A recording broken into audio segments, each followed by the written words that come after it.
Okay, I remembered. So it's if you wake up in a ditch, there's three questions you're going to ask yourself, right? Um, who, how did I get here? Who am I? How did I get here? And how do I get out? You know, and so that's basically where we find ourselves. You know, as we're awakening, um, and going down the rabbit hole. Some of us are. Not enough of us are. Is that a 5G lamp over there? It looks like a 5G LED lamp over there. A smart lamp. Holy cow. I don't think we have 5G yet, but that looks like one. Wow. Um, yeah, it's really strange being in the society where there's not many people who really have an understanding of what's going on. Um, you can just sense it. You can hear in their conversations. You can hear. You can just see their mannerisms and and for much of my life I was just like that. No clue what was going on, just going with the flow, and going with the program, and I was egoic in my 20s and stuff, obviously, and it was all about uh, partying and ego and girls and stuff like that, and money and chasing. You're clueless in your 20s, and then 35 I started. Um, my 31, I went through a really tough time. I was depressed for a little bit. I just made some decisions that I wasn't sure about, and I just was very unstable, and it was really, really hard. Break up, and then, anyways, had my first kid and started to get a little more. Found a stable job, and then so once I got a little bit more stable in my personal life, I was able to. I was sent. I had a UFO experience that opened my eyes, and then I was sent slaughterhouse footage, and then I learned about orgonite, and then this all just kind of started me on my path of not only veganism and seeing what we're doing to these animals, but the UFO experience really got me down the rabbit hole, and uh, researching everything from the chemtrails and the vaccines and just this eugenics plan. And then you start to meet more, you start to engage in activism, and then you meet people who are other activists who are awake to what's going on, and then you learn stuff from them, and this has just continued to grow for me over the past, and it's only going to continue to grow stronger, and as I'm making more alliances, and we have to stay and fight here. We have to stay and fight, and this new world order is just a steamrolling ahead, and no one has any idea. It's absolute insanity, because you have people who are more concerned with sports than this agenda that's right in front of them playing out, and they don't even realize it. But again, I get it. I like sports too. I'm gonna watch the Super Bowl. I enjoy watching a baseball game. I like the interactions between a pitcher and a hitter, and the mind game that goes on with that. I like that. But there is something way more serious happening right now, and it's going to affect our families, how we live, and how our health, our survival. The Agenda 21, and 21 is on the local level, and the 2030 is on the worldwide level, and it was signed by 100 and I don't know how many countries, 130 countries, something like that. I don't even know the number, but it was in '92 at this Brazil summit, and everyone signed off on it. It is the elite globalists, scumbag, occultists, secret society, skull and bones sort of people, international bankers, according to Deborah Tavares and from StopTheCrime.net. These folks who, in bloodlines, families, certain elites that control the world. They think they control the world. The Vatican, and there's the Zionists and the royal families and the blue bloods, and according to this video I posted last night, these are the descendants of the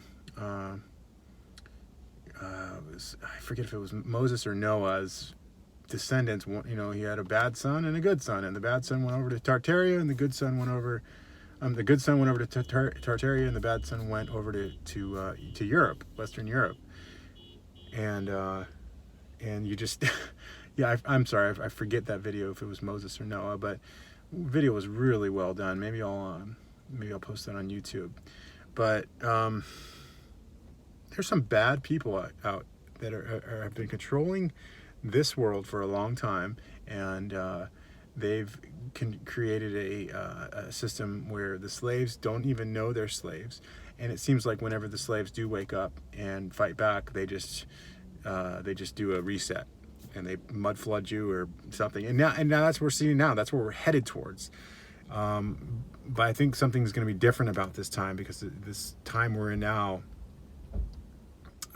this apocalyptic time, it's in like the Bible. It's in like Revelations, and things are going to be different. I feel like things are going to be different this time, and that's why the evil knows that, and that's why they're doing everything they can to fight us, because we are the resistance, and we are going to.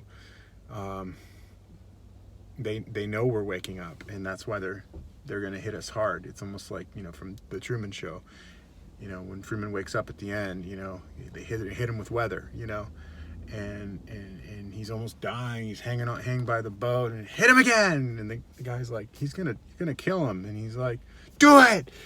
That's what you know. They put the truth in plain sight. You know, through Hollywood. It's like the ones who are controlling Hollywood are the ones behind all this evil. You know, you can figure that out.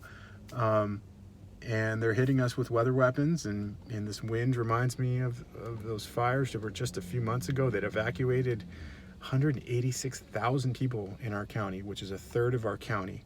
And you know, I saw people almost fighting at gas stations. You know, generators were just like, everyone was, it was mayhem, you know, and you know that's coming. They're going to do it again. And most people have no idea that those wildfires were not wild by any means. And they have the ability to control the weather, and they're totally controlling it. And it does help to gift cell phone towers to decrease the electrosmog and convert that dead energy from those cell towers. And we're going to do more of that soon when I get some more time. But they are completely controlling the weather, and they are going to continue with weather warfare and blame it on climate change.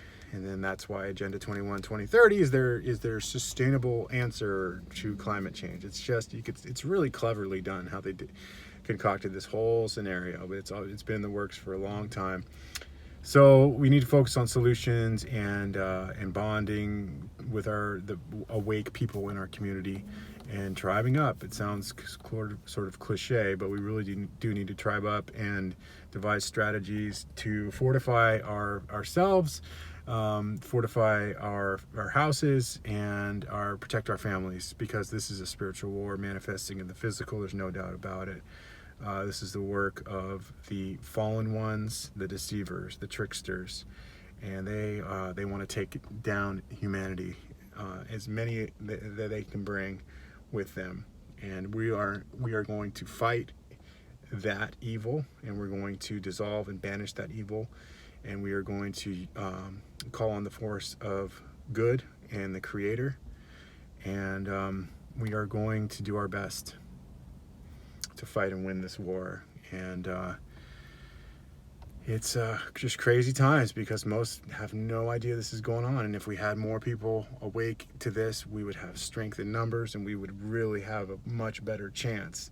But when you try to wake people up, you're either met with cynicism and resistance, or you know, egoic backlash of thinking you know it all, or just this calcified fluoride stare, which you know I get from some. So all we can do is our best. All we can do is our best every day, and ask for guidance, and make ourselves as healthy, physically, mentally, and emotionally as possible. So there's a clear channel to our pineal gland, so we can get the guidance and the wisdom that we need to protect our families and ourselves. So it's all connected with what you eat, the water you're drinking, and and how you treat your body. And that's going to help your physical, mental, emotional, spiritual well-being. And it's one reason why I really recommend veganism and plant-based, and doing it correctly, eating whole plants, and then intermittent fasting. And if you can grow your own vegetables in an organic community garden or your backyard or something like that, that's the best case scenario. And we're going to start gardening here pretty soon, more when we get some more time. So yeah, a lot coming up. Notice the liability number 2. More meetings with Deborah Tavares, and we're going to continue to try to grow the tribe, stay vigilant, and just continue to gain gnosis about what's going on in our world, and how we've been tricked, and how we can fight back, how we can defend ourselves, and how we can win this war. Because if you don't even know there's a problem, you can't find the solution. So we have to identify the problems, figure out the solutions, and we will win this if we are smart. If we are smart and we bond together, because we have the numbers. That's it for today. Much love.